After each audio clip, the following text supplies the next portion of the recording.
Aujourd'hui, je vais partager avec vous mon histoire. C'était un soir que je n'oublierai jamais.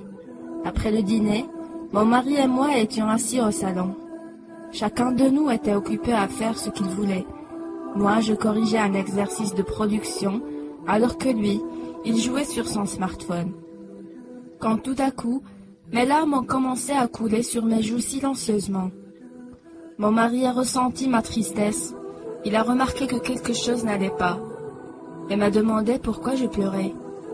Je lui ai dit qu'hier j'ai demandé à mes élèves de rédiger une production écrite et de parler de leurs plus grands souhaits. En corrigeant, la dernière feuille m'a énormément touchée. Ce petit garçon a écrit « Mes parents adorent leur smartphone. Ils en prennent bien soin alors que des fois, ils m'oublient carrément. Quand mon père rentre à la maison, il dit qu'il est très fatigué. Pourtant, il a toujours le temps pour son smartphone et pas pour moi. Même quand ils sont vraiment occupés à faire quelque chose d'important et que leur téléphone sonne soudainement, ils courent vite pour répondre. Mais quand c'est moi qui leur demande quelque chose, ils m'ignorent complètement, et ce, même quand je pleure. Mes parents jouent tout le temps sur leur smartphone, mais rarement avec moi. Quand ils sont au téléphone, ils ne m'écoutent jamais. Même quand j'ai des choses très importantes à leur dire, il arrive souvent qu'ils me crient dessus pour aller dormir, regarder la télé sans dire un mot ou aller m'occuper ailleurs tout simplement. Alors, c'est pour cette raison que mon plus grand souhait est de devenir un jour un smartphone.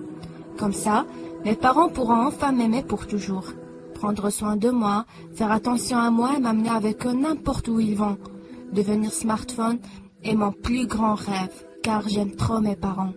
Après avoir tout lu, mon mari m'a regardé avec des yeux pleins de chagrin et m'a dit que ses parents sont insoucieux, qu'ils ont tort d'ignorer leur enfant et que je devrais peut-être leur parler de ce grave problème, car le pauvre petit garçon a besoin de leur attention et de leur amour. Puis il m'a demandé si je connaissais les parents de cet élève. Je lui ai dit que oui, je les connais très bien, car c'est notre fils qui a écrit ça. Mon mari était choqué. Je sais qu'il n'a jamais fait attention à ce détail, et moi non plus d'ailleurs. Ce fut notre plus grande erreur.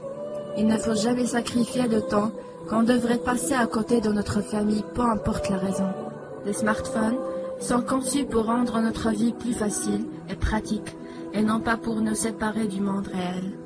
Sachez qu'il n'est jamais trop tard pour changer votre vie. Profitez au maximum de votre famille et vos proches. Parlez à vos enfants et apprenez à mieux les connaître. Soyez sociables et faites-vous des amis. Découvrez de nouveaux horizons et ne perdez pas votre temps accroupi devant vos ordinateurs, car un jour, il serait trop tard de changer quoi que ce soit.